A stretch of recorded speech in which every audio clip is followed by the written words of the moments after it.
Shalom, saudara-saudara yang kasih, para pemirsa dimanapun Anda berada pada saat ini. Senang bertemu kembali untuk membagikan akan iman dan pengalaman bagaimana indahnya bersama dengan Tuhan kita, Yesus Kristus.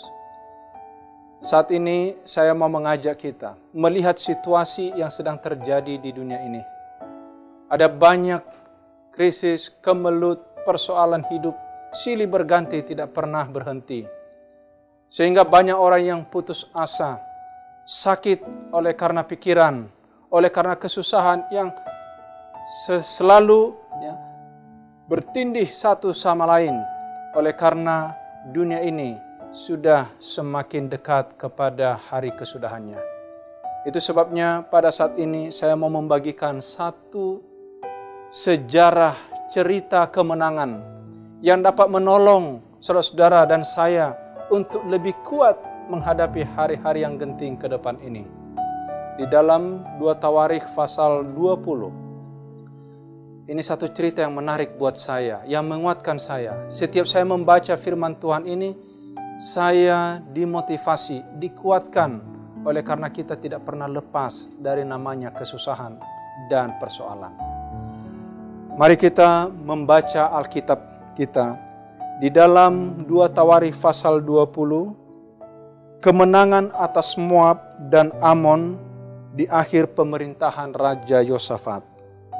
Setelah itu Bani Moab dan Bani Amon datang berperang melawan Yosafat bersama-sama sepasukan orang Minim.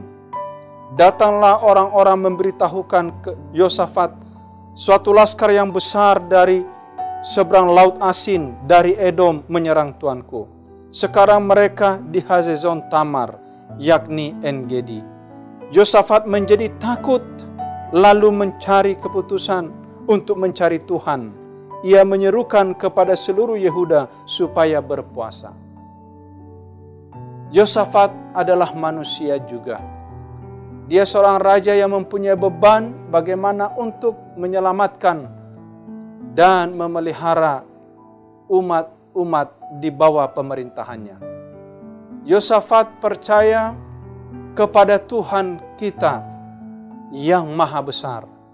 Itu sebabnya pada waktu bangsa ini sedang dikepung, mereka sedang berada di dalam, dibatasi oleh tembok, di mana di luar tembok sana ada 3 bangsa yang sedang bersekutu, mau menghadang, menghancurkan Yerusalem pada saat itu, orang-orang Israel. Saudara-saudara yang kasih dalam Tuhan, kita belajar kepada Yosafat. Langkah pertama yang dilakukan oleh Yosafat ialah dia datang mencari Tuhan. Ada banyak di dunia ini pada saat kita senang, kita mencari Tuhan. Senang bertemu dengan Tuhan, senang dengan ibadah. Tetapi pada waktu kita dalam kesulitan, kesusahan, apakah itu silih berganti datang menghantui diri kita, kita kadang lupa mencari Tuhan. Rasanya enggan datang kepada Tuhan. Mungkin dipacu oleh situasi di sekitar kita yang memberikan kepada kita satu gambaran bahwa tidak ada harapan. Tetapi justru Yosafat, dia ingat bahwa kemenangan, kekuasaan, kekuatan ada di dalam Tuhan. Inilah yang dilakukan oleh Yosafat. Dia menghimbau seluruh rakyat untuk mencari Tuhan. Ia menyerukan kepada seluruh Yehuda supaya berpuasa. Satu hal yang kita butuhkan pada zaman ini adalah mencari Tuhan. Kesusahan tidak akan pernah berhenti. Persoalan hidup tidak akan pernah berhenti. Walaupun hari ini kita mungkin selesai dengan masalah yang satu, tapi masalah yang lain akan datang. Sampai dunia ini mengakhiri riwayatnya, sejarahnya. Persoalan, kesulitan, kesusahan tidak akan pernah berhenti. Itu sebabnya kita perlu Tuhan. Kekayaan tidak menjamin keselamatan kita menghadapi krisis. Jabatan yang kita miliki saat ini tidak bisa memberikan jaminan kepada kita untuk dapat lolos menghadapi krisis. Tidak jarang orang-orang yang punya jabatan yang tinggi, baik di perusahaan, di negara, di pemerintahan, mereka juga menghadapi persoalan hidup, krisis di dalam kehidupan sehari-hari. Nah, sekarang apa yang menjadi pegangan kita?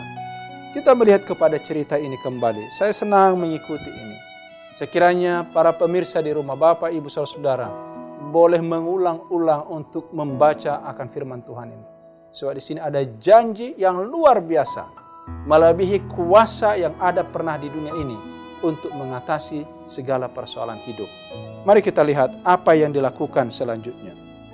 Ayat yang keempat. Dan Yehuda berkumpul untuk meminta pertolongan daripada Tuhan.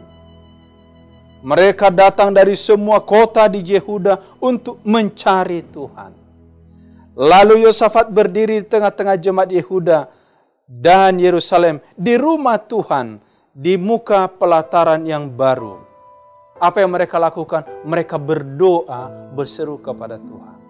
Doa adalah kuasa. Banyak berdoa, banyak kuasa. Sedikit berdoa, sedikit kuasa. Jadi luar biasa. Alat perang yang canggih di dunia ini tidak memberikan jaminan kemenangan bagi manusia.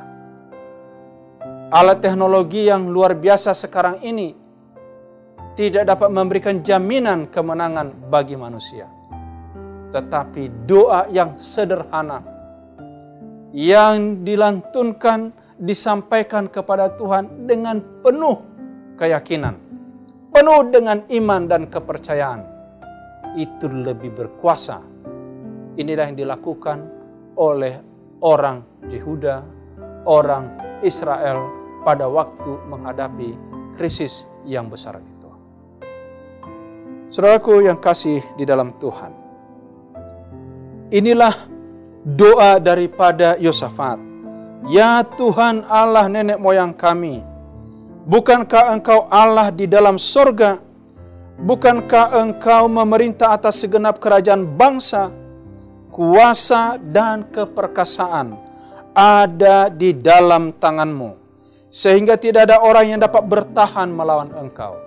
Yosafat tahu siapa yang dia cari pada saat menghadapi krisis. Yosafat mengerti, memahami sebagai seorang raja, manusia yang terbatas untuk menemukan kemenangan. Dia datang kepada Tuhan. Dan dia bukan hanya sendirian. Karena ini adalah merupakan persoalan bangsa. Ini adalah persoalan umum. Persoalan yang besar, bukan hanya pribadi. Yosafat menghimbau seluruh rakyat bangsa Yehuda untuk mencari Tuhan, berdoa dan berpuasa. Lalu ada hal yang lain yang mungkin menjadi satu bahan bagi kita untuk menghadapi krisis persoalan hidup yang kita alami sehari-hari. Di dalam ayat yang ke-13. Sementara itu seluruh Yehuda berdiri di hadapan Tuhan, juga segenap keluarga mereka, dengan istri dan anak-anak mereka. Allah merindukan dari saudara dan saya,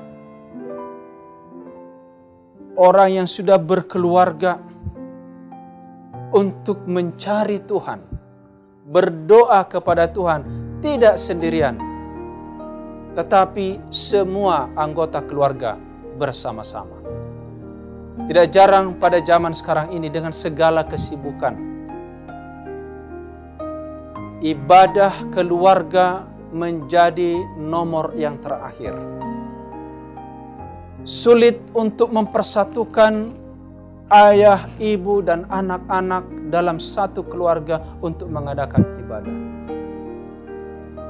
Dalam 2 Tawarikh pasal 20 ini, saya mendapatkan satu pelajaran penting. Kuasa ada lebih besar bila mana kita meminta bersama-sama, bukan hanya sendiri. Saya bisa berdoa sendirian, istri saya bisa berdoa sendirian, anak-anak saya bisa berdoa sendirian. Tetapi lebih kuat dan lebih perkasa, lebih besar khasiatnya apabila satu keluarga berkumpul bersama meminta doa kepada Tuhan, mempersembahkan pujian kepada Tuhan. Disitulah kunci kemenangan dalam menghadapi krisis, apalagi di zaman sekarang ini. Tidak dapat kita menutup mata. Menjadi masalah besar sekarang ini dalam komunikasi, baik di antara keluarga terlebih kepada Tuhan. Alat-alat yang canggih sekarang ini, berkat yang Tuhan berikan sekarang ini, bisa memutuskan hubungan kita dengan Tuhan, memutuskan hubungan kita dengan suami, memutuskan hubungan kita dengan istri, memutuskan hubungan kita dengan anak-anak. Saudara-saudara yang kasih dalam Tuhan, saatnya kita untuk menjalin hubungan kembali dengan Tuhan. Ibadah dalam rumah tangga, doa bersama keluarga, seperti yang disampaikan dalam firman ini. Nanti kita lihat apa hasilnya. Apa hasil bila mana kita menghadapi kesulitan, menghadapi persoalan, menghadapi penyakit yang sudah mungkin lama, yang membuat kita menjadi pusing, putus asa. Firman Tuhan punya jawaban yang pasti buat saudara dan saya, yang menjadi sukacita bagi saudara dan saya. Mengapa? Karena ternyata di dalam kesederhanaan pun kita bisa mendapatkan kuasa. Karena ada komunikasi, hubungan yang baik dengan Tuhan. Hubungan yang baik bersama keluarga. Antara suami dengan istri dan anak-anak dipadukan dengan sorga. Oh saudaraku, luar biasa. Luar biasa. Mari kita lihat apa yang terjadi setelah itu. Oleh karena doa yang sungguh-sungguh mencari Tuhan, Raja Yosafat dan bangsa Yehuda. Ayat 14 dari 2 Tawarikh pasal 20. Lalu Yahaziel bin Zakaria bin Benaya bin Matanya, seorang Lewi dari Bani Asaf, dihinggapi oleh roh Tuhan di tengah-tengah jemaah dan berseru, "Camkanlah hai seluruh Yehuda dan penduduk Yerusalem dan tuanku Raja Yosafat, beginilah firman Tuhan kepadamu. Janganlah kamu takut dan terkejut karena laskar yang besar ini, sebab bukan kamu yang akan berperang, melainkan Allah." Luar biasa saudara. Luar biasa. Allah kita mau berperang untuk kita. Allah yang luar biasa ini, yang maha perkasa ini, dia mau berperang untuk saudara. Kalau saja Allah siap menolong saudara dan saya di dalam kesulitan sebesar apapun, sekaranglah waktunya saudaraku cari Tuhan. Sekarang waktunya. Di saat saudara sedang di dalam kesulitan. Sepertinya gelap dunia ini. Semua jalan tertutup. Saudaraku yang kasih dalam Tuhan, sekarang cari Tuhan. Berdoa kepada Tuhan. Kumpulkan keluargamu. Datang kepada Tuhan. Jawaban kepada Yosafat. Jawaban kepada bangsa Yehuda, orang Israel. Kepada kota Yerusalem. Camkanlah. Jangan takut. Karena hari ini Allah berperang untukmu. Saudaraku yang kasih, yang sangat diberkati pada hari ini. Apa yang terjadi setelah Yahasiel yang dihinggapi roh itu berbicara kepada Yosafat dan seluruh bangsa Yehuda. Ayat 16, demikian firman Tuhan. Besok haruslah kamu turun menyerang mereka. Mereka akan mendaki pendakian Jis, dan kamu akan mendapati mereka di ujung lembah di muka padang gurun Yeruel.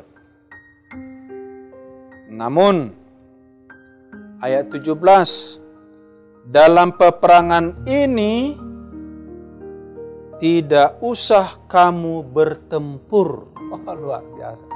Saudara-saudara yang kasih dalam Tuhan, di luar sana musuh sudah siap dengan segala peralatan mereka. Sudah siap dengan segala kemampuan mereka. Sudah siap dengan segala alat-alat yang canggih untuk menghabisi bangsa Yehuda. Mungkin juga saat ini ada musuh di luar kita ini yang sedang siaga, siap untuk menyerang saudara. Penyakit kah itu, masalah ekonomi kah itu, masalah keluarga kah itu, masalah hubungan dengan sosial kah itu, dengan semua kesusahan-kesusahan yang ada di dunia ini. Saudaraku, janji Tuhan yang pasti, tidak usah kamu bertempur. Luar biasa. Mungkin masuk akalkah bagi saudara dan saya, bila mana kita mendengarkan kata-kata ini di saat yang sama, pada saat kita sedang di dalam kesulitan yang besar, datang firman Tuhan katakan tidak usah kamu bertempur. Mungkin saja keraguan muncul di hati kita sebagai manusia berdosa.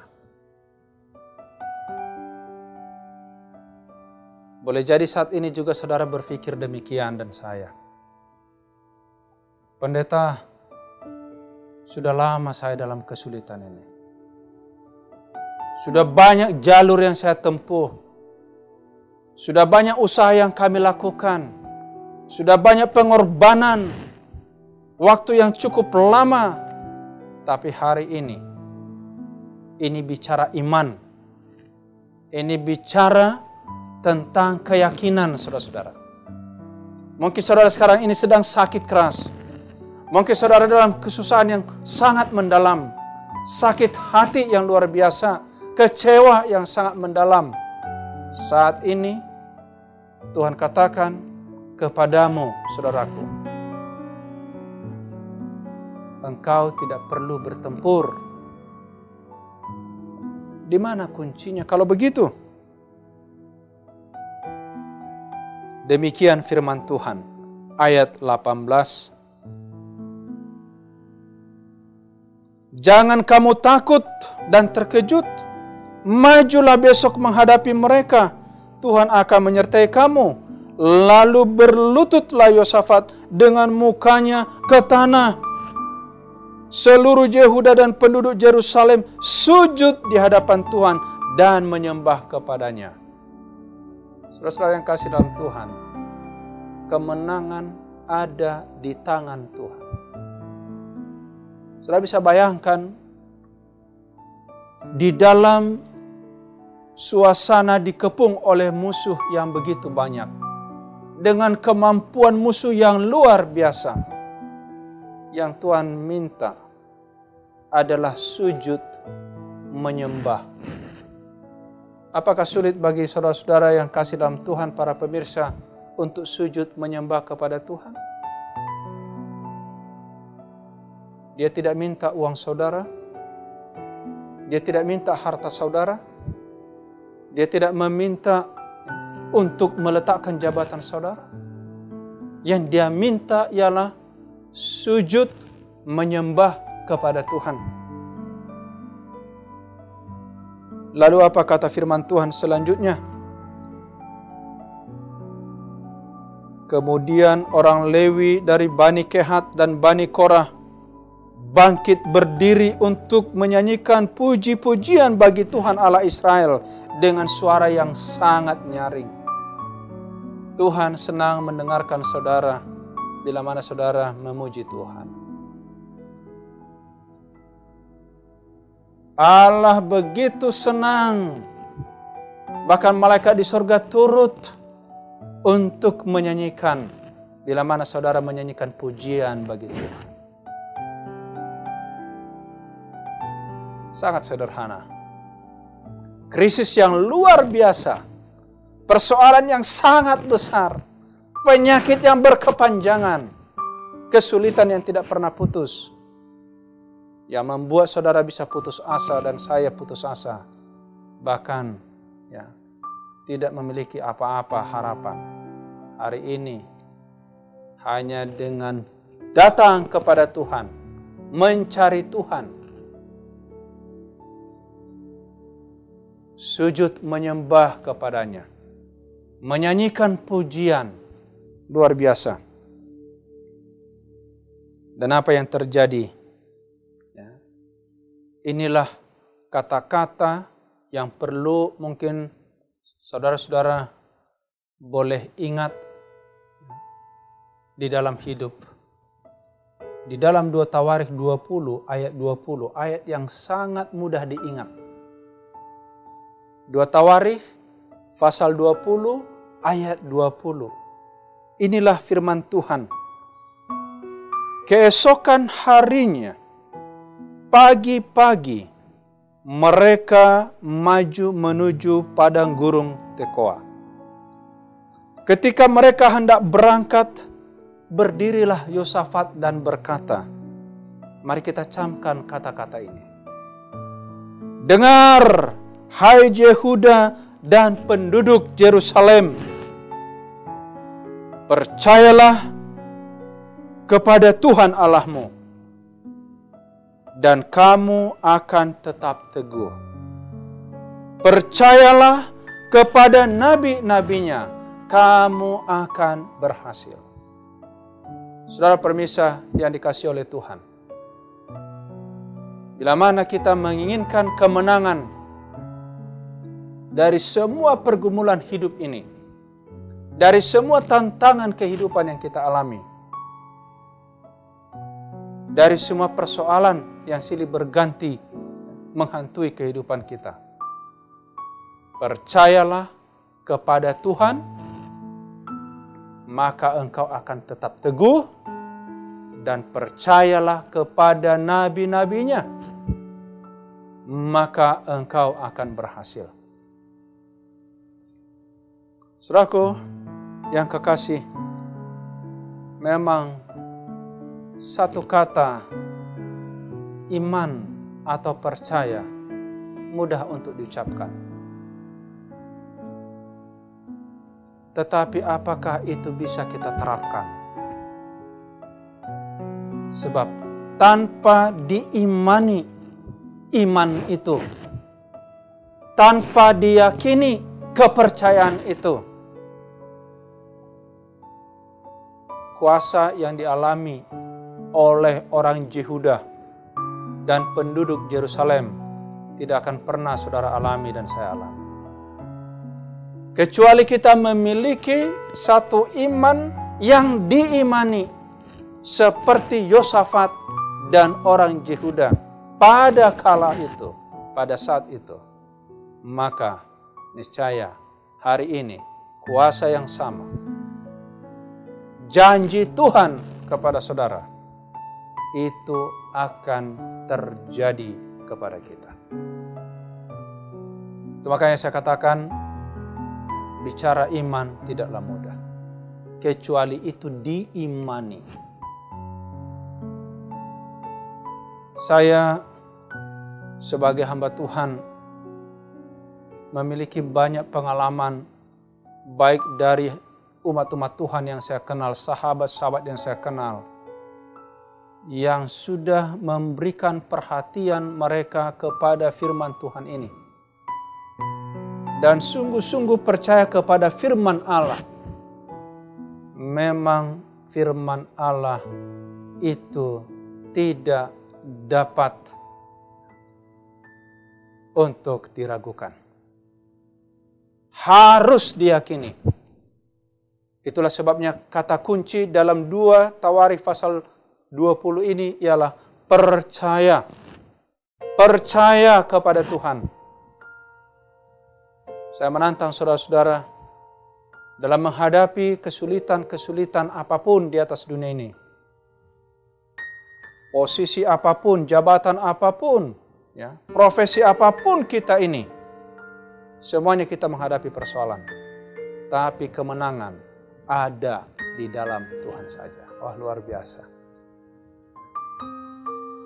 Ini harapan saya, dan semoga itu juga menjadi harapan saudara-saudara pemirsa yang kekasih dimanapun saat ini. Baca berulang-ulang, karena tadi kalau kita percaya kepada nabi-nabi, Alkitab ini ditulis oleh para nabi yang sudah diasingkan oleh Tuhan untuk memberikan kepada kita kabar kebenaran, kabar baik, good news, di mana kita boleh memperoleh apa yang kita impikan selama ini. Bukan sekadar mimpi, tapi itu adalah sebuah kenyataan. Mari kita teruskan cerita sejarah yang indah ini. Saudara-saudara yang kasih dalam Tuhan, di dalam ayat yang ke-21, setelah ia berunding dengan rakyat, ia mengangkat orang-orang yang akan menyanyikan nyanyian untuk Tuhan dan memuji Tuhan dalam pakaian yang kudus. Ayat 22. Ketika mereka mulai bersorak-sorai dan menyanyikan nyanyian pujian, saudara tahu, inilah yang terjadi. Dibuat Tuhanlah penghadangan terhadap Bani Amon dan Moab dan orang-orang dari pegunungan Seir yang hendak menyerang Yehuda, sehingga mereka terpukul kalah. Lalu Bani Amon dan Moab berdiri menentang penduduk pegunungan Seir, hendak menumpas dan memunahkan mereka. Segera sesudah mereka membinasakan penduduk Seir, mereka pun saling membunuh. Luar biasa, saudara. Musuh yang 3 serangkai, 3 in 1, sekarang menjadi masing-masing 2 lawan 1, akhirnya 1 lawan 1. Pernahkah terbayangkan bagi saudara-saudara peristiwa seperti ini? Boleh jadi orang sepakat di luar sana mau menyakiti saudara, mau membinasakan saudara, memusuhi saudara, membenci saudara. Tidak usah sakit hati dengan mereka. Tuhan katakan jangan takut. Yang Tuhan inginkan saudara datang berdoa cari Tuhan. Kalau saudara berdoa cari Tuhan, saudaraku, apa yang terjadi? Musuh itu yang sepakat mau menghancurkan kita. Sekarang mereka yang saling menghancurkan. Dan ini yang terjadi. Bani Amon, Bani Moab, akhirnya melawan orang-orang Seir. Dan setelah orang Seir habis, sekarang Amon dan Moab saling bunuh sampai habis. Oh, luar biasa. Apa yang Tuhan firmankan itu memang luar biasa. Dan ayat 24, ketika orang Yehuda tiba di tempat peninjauan di padang gurun, mereka menengok ke tempat laskar itu, tampaklah semua telah menjadi bangkai berhantaran di tanah, tidak ada yang terluput. Saudara yang kasih dalam Tuhan, para pemirsa dimanapun Anda berada saat ini, imani firman Tuhan ini. Percayalah kepada Tuhan, supaya engkau tetap teguh. Dan percaya kepada nabi-nabi yang sudah menuliskan firman ini. Sehingga Alkitab ini harus menjadi sukacita bagi saudara dan saya. Baca supaya kita bisa menemukan mutiara kebenaran. Kuasa yang luar biasa. Orang Yehuda tidak berperang. Tapi mereka menang. Mereka menang. Mukjizat yang luar biasa dari Tuhan terjadi. Luar biasa saudara. Ya, luar biasa. Tuhan kita ini luar biasa. Makanya tadi sebelumnya dikatakan, kamu tidak usah bertempur. Besok pergi lihat. Hanya disuruh berdoa, bersujud kepada Tuhan, bernyanyi memuji Tuhan, maka engkau akan melihat hasilnya. Dan inilah hasilnya. Bukan hanya kekalahan kepada musuh, saudaraku yang kasih. Tetapi mari kita lihat ayat yang ke-25. Lalu Yosafat dan orang-orangnya turun untuk menjarah barang-barang mereka.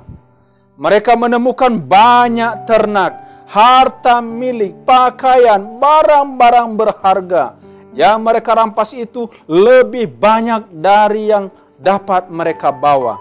Bayangkan saudaraku, 3 hari lamanya mereka menjara barang-barang itu karena begitu banyaknya. Musuh kalah, sekarang dapat lagi berkat. Jika saudara percaya kepada Tuhan sungguh-sungguh. Bukan hanya kesembuhan bagi yang sakit. Bukan hanya persoalan bagi yang punya masalah selesai. Bukan hanya kesulitan itu yang saudara akan selesaikan, menangkan. Tetapi Tuhan juga memberikan berkat yang lain. Mudah-mudahan saudara-saudara yang kasih, dengan sudah mendengarkan firman Tuhan hari ini, pada saat ini, kita akan lebih percaya kepada Tuhan. Banyak orang pergi mencari alternatif, membuang hartanya. Ada banyak kejadian mau mencari solusi, tetapi dia menjadi korban. Luar biasa dunia ini. Setan tidak pernah berhenti mengejar saudara. Tetapi jangan lupa, ada Tuhan kita, Allah yang perkasa, pahlawan perang. Dalam Keluaran 15 ayat yang ketiga, dikatakan Allah itu adalah Allah perang, Tuhan perang. Ya, dia akan memenangkan saudara di dalam segala sesuatu. Kiranya dengan firman Tuhan yang saya sampaikan pada saat ini, dapat menolong saudara, menolong saya juga. Karena setiap saya baca ini firman, saya baca ini cerita, hati saya dikuatkan. Kiranya Tuhan memberkati saudara-saudara, para pemirsa dimanapun berada. Tidak ada persoalan yang tidak dapat diselesaikan bersama Tuhan. Tidak ada kesulitan yang tidak selesai bersama Tuhan. Segala sesuatu ada di dalam Tuhan. Mari kita berdoa, menundukkan kepala sejenak. Bapa di sorga, kami puji muliakan Engkau. Karena Engkau adalah Allah kami yang sangat mengasihi kami. Allah yang perkasa. Allah yang mau berperang untuk kami manusia yang berdosa ini. Oleh sebab itu pada saat ini Bapa, bila mana ada di antara para pemirsa yang sedang di dalam kesulitan, di dalam kesusahan, di dalam penyakit, persoalan apapun yang mereka hadapi saat ini, kami datang mencari Tuhan. Dan biarlah kemenangan yang terjadi di Yehuda menjadi bahagian mereka juga, bahagian kami pada saat ini. Mengampuni segala dosa dan salah kami, supaya tidak terhalang berkat yang Engkau mau berikan kepada kami masing-masing. Terpujilah Engkau Bapa, oleh karena kemuliaan-Mu. Doa ini kami persembahkan di dalam satu nama yang indah, Tuhan Yesus Kristus, yang telah menjadi juru selamat kami. Amin.